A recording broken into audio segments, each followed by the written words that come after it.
What are some misconceptions that people have about AI, do you think?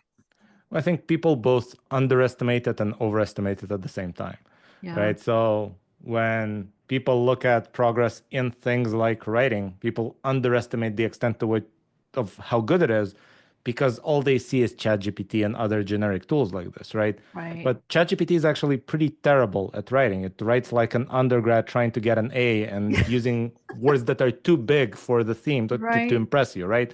Yeah. Because it wasn't trained to be a good writer. It was trained to make the people scoring it happy. And the people scoring it Gotcha. were low wage people, I think in Kenya, students, things like that, right? So Yeah. it was just trying to impress them. And that's what it learned as good Wow. output, right? But if you train even a much smaller, much cheaper model on only Reuters articles, Yeah. it's going to write like Reuters. It's going to be Huh. really good. And so I think people underestimate how good it might be. At the same time, when people start talking about AI taking over because they watched Terminator movies Right. yesterday and they think Skynet's around the corner, right? We're actually pretty far from that. In fact, AI still can't open a doorknob that well, right? So some Right. tasks are much harder than people imagine, Yeah. and some tasks like writing well are much easier than people Much imagine. easier.